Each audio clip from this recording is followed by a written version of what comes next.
The House Intelligence Committee, of course, releasing a redacted memo yesterday by the Democrats after President Trump blocked its release 2 weeks ago over security concerns. There were methods and sources in there.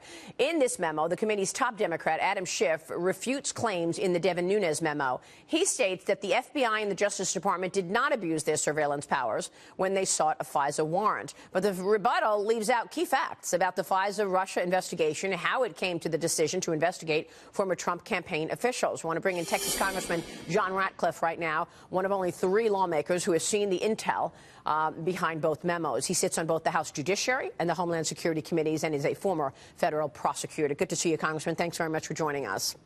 Hi, Maria. Your most important takeaway from this Democratic memo?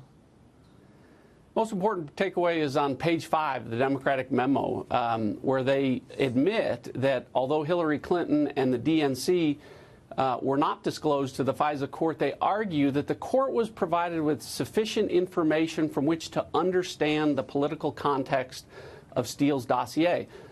The problem with that is they're saying the court could have figured it out, and that's not the standard. The FISA court must be told. They must be told clearly, expressly, unequivocally and fully. And in this case, they clearly were not told about Hillary Clinton and the DNC, about Steele hating Trump and being desperate from keeping him to becoming president, or his relationship with Bruce Orr and his wife at the Department of Justice, or the fact that Steele was the source of the Michael Isikoff Yahoo article. All of those things should have been disclosed expressly to the FISA court and weren't, and the Democratic memo acknowledges that. Yeah, so they're trying That's the primary takeaway. That's the primary takeaway, because they're trying to say, oh, it was in a footnote that maybe it was politically motivated, but you just stated it right out, as your colleague Devin Nunes did this weekend at CPAC. Here's what Congressman Nunes said on Saturday.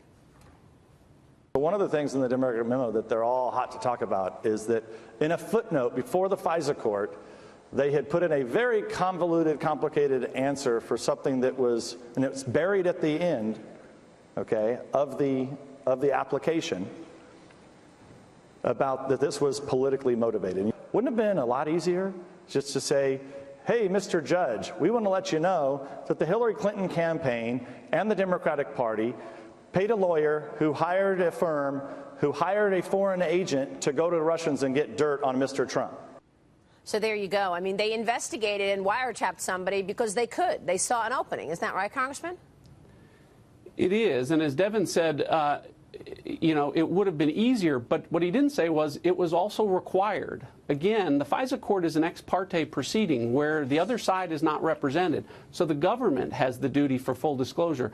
Maria, as federal prosecutors, we had that obligation in every criminal case to give to the other side, even when they're represented, the worst parts of the case, all of the exculpatory evidence. And that's where a party's represented. Imagine what the burden is when they're not represented. And that's where we get into what should have been expressly told to the court that very clearly wasn't. The other point I think that is worth emphasizing here is that Adam Schiff goes at length to talk about the fact that Republicans criticize FBI agent Peter Strzok and DOJ lawyer Bruce Orr, and that they're unfairly maligned in this process.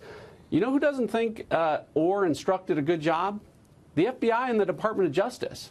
Unless, of course, you believe that FBI agent Peter Strzok asked to go from counterintelligence agent to human resources clerk, or you believe that Bruce Orr asked to be demoted not once but twice in a 2-week period. The FBI knows and the Department of Justice know that they have a problem with the conduct of those individuals. And that's why we've seen, what, about 10 people either reassigned or fired from the Department of Justice or the FBI in the last 6 months. I mean, obviously, just reassigning people for personal reasons doesn't tell the story, but there are people who seem to be losing their position as a result. But people want to know, how will justice be served, Congressman? I mean, there's clearly nothing new here, and the Democrats have, well, they have done what they wanted to do, and that is muddy the water. So tell us, where's the justice? Well, I think that we're putting a spotlight and bringing attention on processes here that the public hasn't seen before. And I will say, in the long term, I think dueling memos from Republicans and Democrats about national security issues is not healthy for the national security debate.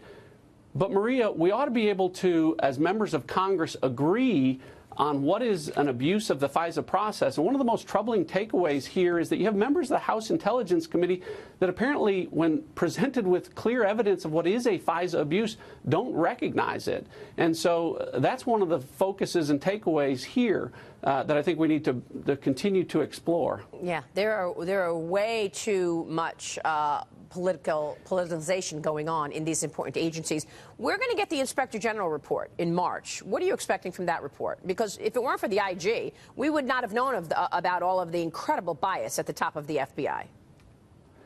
I do expect that to be out in about a month. And what I expect it to say is that when Adam Schiff says that the FBI and the Department of Justice did everything right in this process, that the Inspector General will disagree with that. I think that the Inspector General will find significant departures of policies and procedures and protocols and precedents at the FBI and the Department of Justice, and that they're significant. So, you know, we'll see. It'll be about a month before we get that.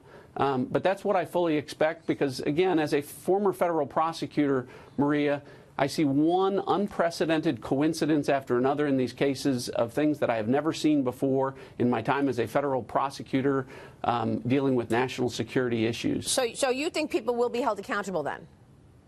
I do. And I think that that's part of having this discussion in the public view right now is ultimately healthy so we can make the reforms that are necessary to some of these processes. Congressman, thanks so much for joining us this morning. We appreciate it. You bet.